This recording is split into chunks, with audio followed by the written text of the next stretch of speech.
Make sure you're filming it. I don't want to be the first to say it, but what a great pair of testicles. Let's give it up. Yeah. They, they were like a couple of melons in a carrier bag, weren't they? yeah. When I was little, we used to have a grandfather clock in the hall, and it brought me back to those days. That was fantastic. He came down the steps. How do I own And he was tenner? going, you owe me 50 quid. That's the worst debt collecting I've ever seen in my life. That's not with medicine, is it? Sorry, the people that were sitting next to him, did you not think something odd was afoot? So, from churt to canning. The first tins, and I don't have a tin of canned food. This is really against my principle of lifting things up as I talk about them. The first tins of penis. Aha, you see. Yeah, certainly not going to do that. The first tins of canned food were produced in France in 1810. Don't you say penis? No. What just happened? I wanted to see if you were paying attention. Stephen lifts things up as he talks about That's all. That's what it was about. Stay with the programme. Kissing a man with a beard. That's... You made that sound like an order, then. That was... Very well. Oh, come on. Well, in an odd way, all men have got beards, in as much as, unless they've only just shaved very smoothly, kissing a man is a very odd, scratchy experience anyway. Desperate Dan, he was... Yeah, that's why they've got to be under 15. Oh, I didn't say that. Stop it at once. Stop it at once. Dear. No, but shush. No, really, shush. Honolulu is the largest... it's the capital of the Hawaiian Islands, and they were discovered by Captain Cook in 1778. Technically, the city is approximately 1,390 miles long. What? Hawaii's state constitution states that any island or islet not named or belonging to a county belongs to Honolulu. So it's that big. It excludes all the other 7 mountains. Who cares? But it excludes all the other saving... Oh, sorry, I seem to have lost the will to live with Honolulu. Someone in California actually did once say to me that there was... Because they have these sort of things out in the Salinas Valley, these sort of big wine tasting things. And he said all these sort of people go there and they love to be all pompous as they queue up at the end. You sort of have a little tour around the vineyard and then you have a little go on the wine. And he said, and everybody has this little sup, and they've all got this little comment they have to make, which is it's something but something. It's cheeky but arrogant. It's vivacious yet humble. He says, and I like standing behind him and going, shit but free. Is there any profession that has the word chip in it? Chippies. Chippies. What are chippies? Carpenters. Carpenters are carpenters, yes. Do you know where they originally were called chippies? Because they lived in a chip house. No, where? Where, not why. Well, they did live in a chip house, but they were originally... In the army? Or in the not the army, but... And the Navy. The Navy, exactly. Naval, in the naval dockyards. They were allowed to take any chips, in other words, offcuts of wood, home. A system they abused thoroughly, taking huge, great chunks out of ships. And they would have these fantastic houses made entirely out of naval timber. And they were called chippies. And they had the cheapest houses. Anyway, cheapest chips, in fact, you might say. That's a wonder... They're thought to be the closest thing to the common ancestor of humans and apes, chimpanzees, all kinds. Unlike potatoes, they live in trees. But where did these people live, Alan, behind us? Them? Yeah. Essex. Very good. They're clearly cavemen. Oh dear, did you say cave? Oh dear, no. Yeah, I see that coming. No, they're not. No, Stone Mud Age men. huts, simple dwellings. Yes, sort of out in the open, Bivouacs. really. Bivouacs. Travel lodges. Comforting. No, cavemen is just not a word that means anything, really, to a historian or a scientist. It's a school child's sort of phrase, cavemen. Men clearly did have lived in caves. Yes, but more people live in caves now than used to. With more people, aren't there? Yeah. There are 40 million people living in caves in China alone. Before there was radar, they decided, British defences, that they would erect these enormous concrete dishes. They'd put them up on the south coast, and they would sort of point them at France. There they are.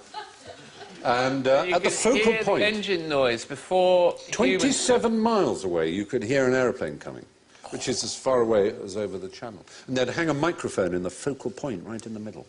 But the trouble is, it was rather wind-specific, so on windy days they couldn't tell, and was made redundant by radar. But you could hear quite a lot of gossip from France. Will you have another Gauloise Pierre? From metal inside the body to a body inside metal. What's wrong with this? What was that noise? Not quite sure how I came out with that either. Pleased with it. Let's look at this.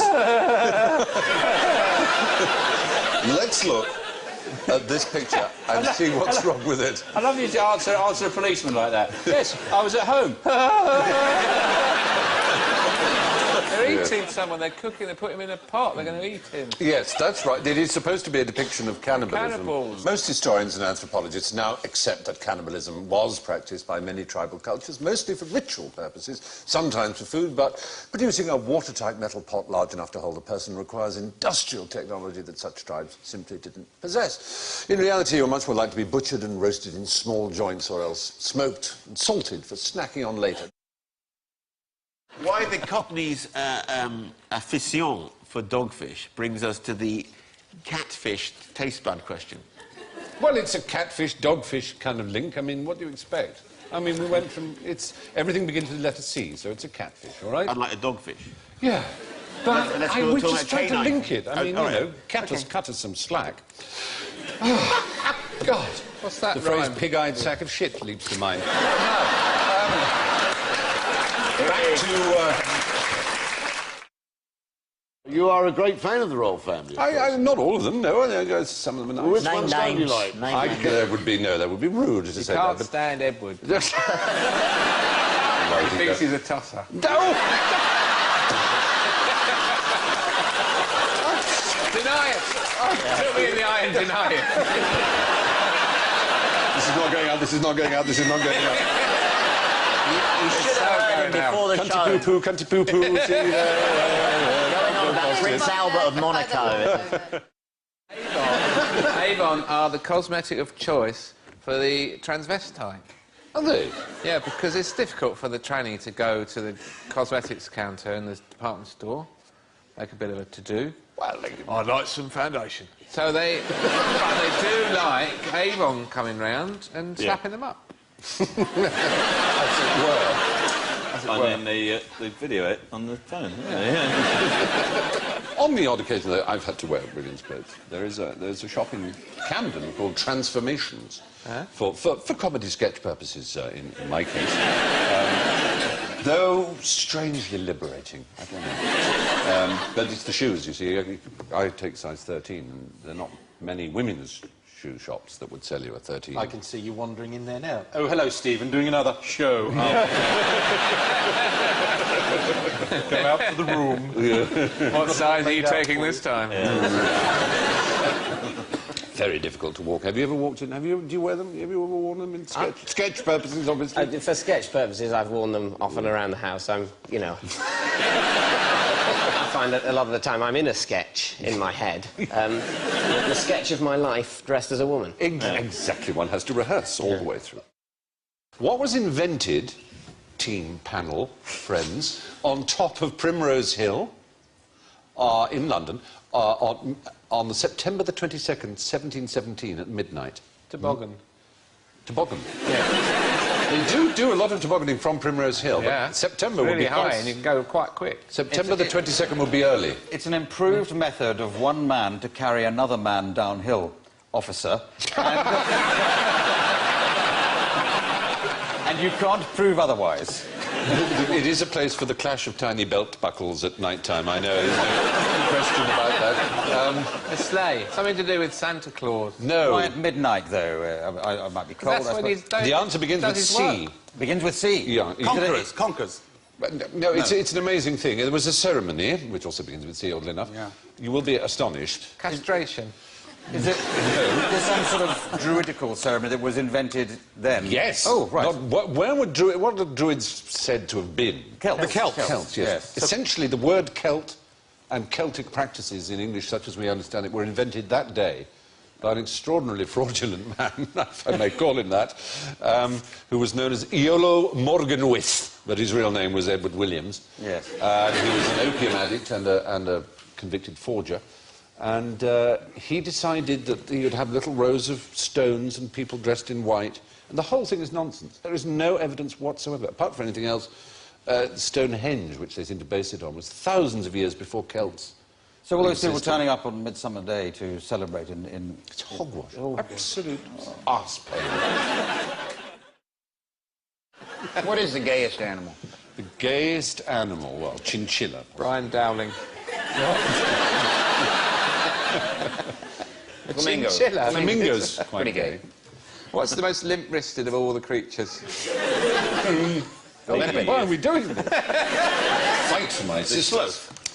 The sloth is the gayest of all animals. Well, no, the Those little... Oh, the New Zealand shit sticker. No, sorry. Sorry. No, I'm so sorry. The chutney ferret. It's the chutney ferret. The uphill gardening. Yeah. I've just given up any loyalty to my own tie. Breed. Disgraceful. Balinese fork sword. Absolutely. Yes, indeed. The pigskin bus. I saw a graffito in Adelaide or somewhere which said, it looked like a rugby score. It said Australia 6, New Zealand 7, and someone explained it should be pronounced Australia sucks, New Zealand 7. Quite good, isn't it? A graffito. Don't you say a piece of graffiti, Rob? All right, if you keep wanting me to say 4 words when one will do, I'll do it for you, Clive. Waste of time to me. Do you say I've eaten a... Shut up. No, if you were... Do you say... Yes, I do, dear. Do you say you've eaten a piece of spaghetti, or do you say I've eaten a spaghetto? Guess. Just as a matter of interest, how many people who call themselves red-headed or vaguely gingery are in the audience, just as a matter of one few? There's a few. Are any of you aware of this fact that you need 20% more anaesthetic to put you under in an operation? Keep your hand up if you knew that, as a redhead. Oh, it's interesting, but it has recently been proven, and anaesthetists have said it quite a lot. They said, whenever I get a redhead, I need to give them slightly more to get them under, to knock them out. But they've recently done a test and shown that they need 20% more anaesthetic to get them to go stone cold under so they can be operated on, in a general anaesthetic. Nobody quite knows why. It is absolutely true. So that's how you could tell a real redhead. You wouldn't have to see if they had Clairol bottles in their bathroom or anything else. It's got gas in. Just gas. Apparently, in my ear, I've just been told the rather late answer by the little Nibelung that work away at these things. My friends in QI land have said that the reason they use Roman numerals for films is to disguise the age of a film in the days before television and endless repeat, so that you could show a film again sort of 4 years later in, 1936, having made it in 1932, and on the assumption that the audience wouldn't really know what year it was. But by copyright reasons, you had to place the year there. But they felt if they used Roman numerals, the average American, let's say, audience wouldn't...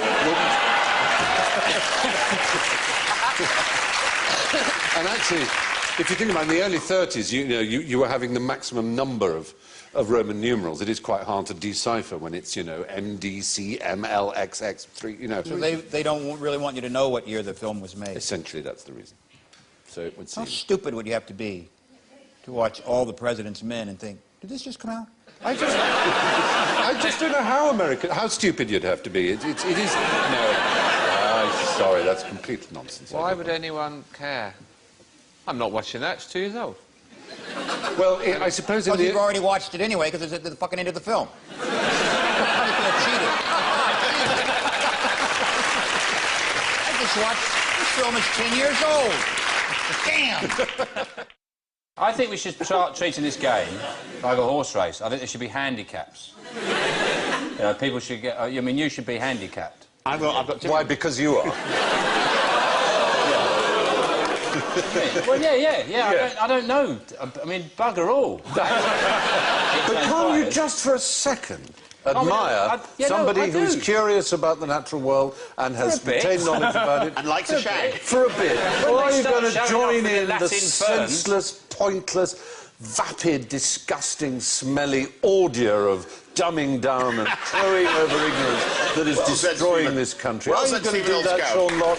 No, you're not. Because we should be proud of knowing things. It's exciting to know things. There's nothing dull about it. Just one little corner in the world where it's exciting, don't you think? No. I want you to tell me something interesting about snowflakes. Oh, the Eskimos have got hundreds of words from... That's true. That's got to be a forfeit, isn't it? Okay. No, but they have got lots of names, not hundreds. But there are lots of different types of snow. Every time a snowflake melts, a tiny pixie dies.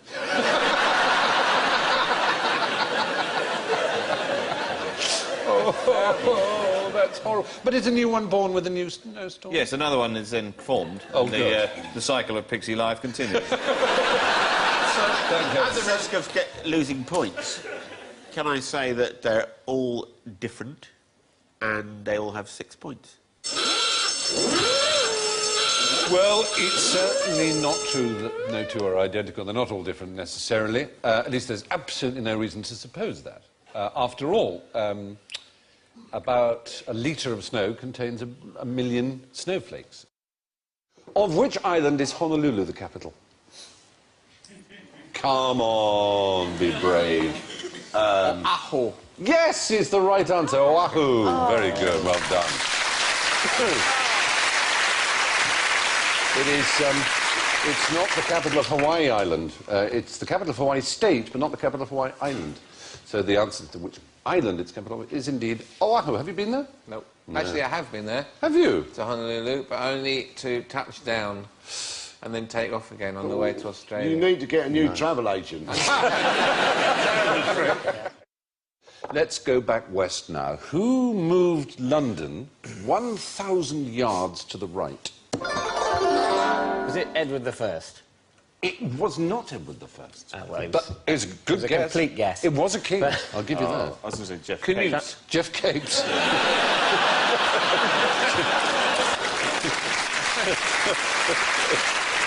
You could have done it, if anyone could. Not Canute, neither. We want to go back sort of 800-ish. Edward the Confessor. Earlier, even than Edward the Confessor, 200 years before Edward the Confessor. Alfred the Great. Alfred the absolutely great, yeah. Well done. Is the right answer. Yes, oh, hang on, get my cards in it. Oh, you crap, man. Sorry. Is that the one you were thinking of, Stephen? Did you put your potato away, apparently? Sorry? Put my potato away? Cards there. Yeah, I know, it's crap. Potato away. They want you to put your potato away. Oh, my potato. Yes, I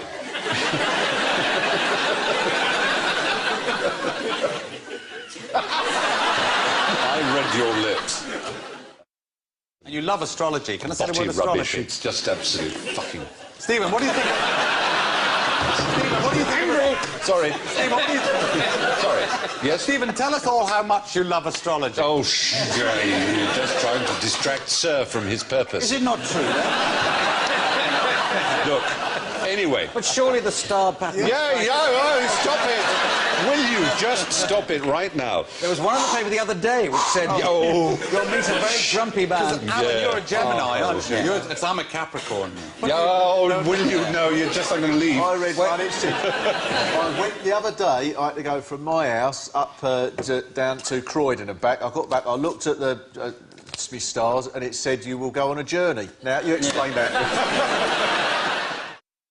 Anyway, he recommends quantity of the finest woodlice. They swarm under the bark of a very rotten tree, easy to find. Drop them into boiling water. It will kill them instantly, but not turn them red. At the same time, put into a saucepan 1/4 pound of fresh butter, a teaspoonful of flour, a small glass of water, a little milk, some pepper and salt. Place it on the stove. As soon as the sauce is thick, take it off, put in the woodlice. This is an excellent sauce for fish. So that's how you would serve it, Jeff. Yeah. The cheese. It's a lot of effort, isn't it? I'd go tosser to do that. Why? You don't eat them, do you? I might do now. I eat shrimp. What's the difference? You wouldn't do that. Why not? You wouldn't eat a woodlouse. Yes, I would. It in front of you. Why not? It's repulsive. What, more repulsive than a shrimp? Yeah. Why? Well, it tastes worse. He just said it tasted better. Someone has eaten it. I'd rather trust someone who's eaten it than someone who hadn't. I don't trust that man at all. He's trying to trick people like you into eating insects. Based on, I've eaten that, it was nice. I once ate my own faeces, it was delicious. It tasted like a shrimp. Would you like some sauce on your fish made out of my shit? Well, considering that eating faeces killed 70 million people in England alone I didn't over really the eat my past own 2 years. faeces, it was a joke. But I know that it does kill people. It's considered in Europe over however. Tell you what, just for you, I'd do it in a Dettol kind of disinfectant sauce to eliminate quite a lot of the poisonous bacteria. Yeah, but I don't think it tastes nice. I'm almost sure it doesn't. It smells disgusting. But you see, insects are eaten by people all over the world. You can tell the Africans they're wrong to eat. We used to have an Alsatian that used to eat our golden retrievers shit. And she lapped that up, so maybe I could dish some of that up for you, because I've seen that eaten. She'd go out every day for that and lap it up. And she also ate meat, so maybe it's similar taste. Well, you may be right, but it seems unlikely. I don't see the connection myself. Well, you're a vegetarian, you see, so you don't like any of us eating any living thing, but why you should make a distinction between a shrimp and a woodlouse doesn't seem logical. Just trying to join in. It's an absurd topic. Trying to generate a bit of humour out of it. It's good. You're pretending to masquerading as an insect eater for the people. You wouldn't. I would. Shall we make a bet here and now? Collarbons in the drawing room. No, shall we make a bet here and now? I can see you now. Do you want to make a bet? How much do you want? £1,000? We can give it to charity if you prefer.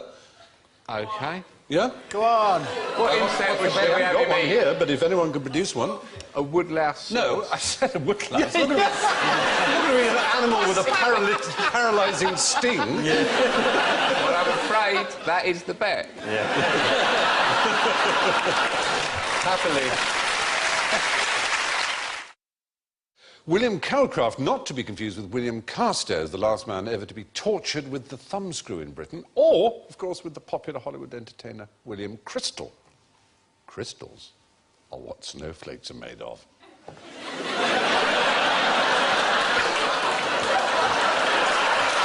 It is shaming, isn't it? Slightly ladies' bits smell. What? No, I mean in a nice way. Right, the authority on ladies' parts.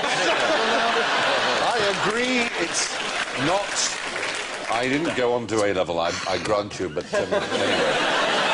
Are you telling me you did the induction course? I dabbled. I dabbled. A CSE? Yes, keep my hand in from time to time. Oh, dear. No. Oh, no. That's where you were going wrong. Now you tell me.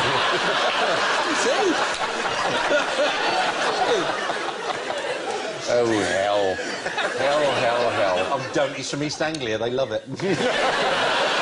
Oh, Stephen, don't. You think I'm such a flirt. I apologise to all East Anglians listening, not for the slur on your sexual nature, but for the West Country accent that he did.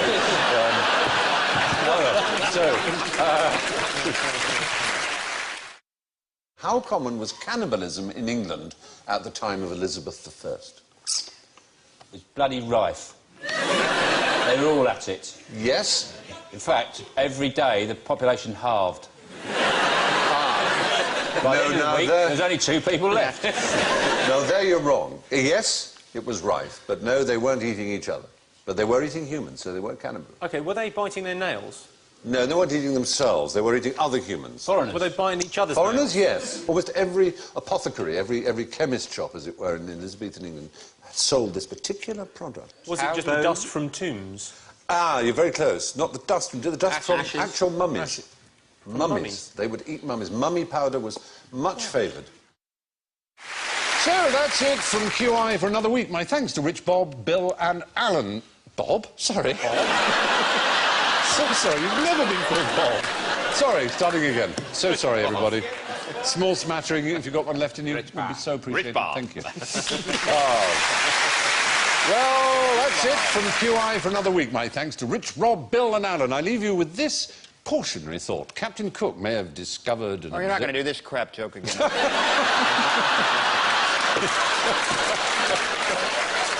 Well, Will Rogers was an American. OK. Oh, we're picking up from an earlier, later bit, aren't we? No, from the original bit, thanks. Written on the OK. Sorry, everybody. Well, that's it from QI for another week. My thanks to Rich, Rob, Bill and Alan. I leave you with this cautionary thought. Captain Cook may have observed the transit of Venus do it, in... Stephen. Oh, no, you can't! You bastard!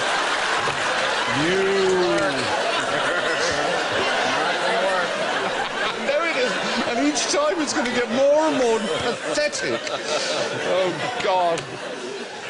Oh, dear. Now, do you want a drink in the bar afterwards? Huh? Yeah? Yeah, then shut your face. That's it from another QI for another week. My thanks to Rich, Rob, Bill and Alan. And I leave you with this cautionary thought. Captain Cook may have observed the transit right, you know, he's right, he's right. You bastards! It's so unfair. Right. You look what you started. Look. Oh. All right. We can... Well, that's it from QI for another week. My thanks to Rich, Rob, Bill and Alan. I leave you with this cautionary thought. Captain Cook may have observed the transit of Venus in 1769, but he never lived to see the Venus de Milo, which wasn't discovered till 1820. Will Rogers saw it, though, and observed to his niece, see what'll happen if you don't stop biting your fingernails.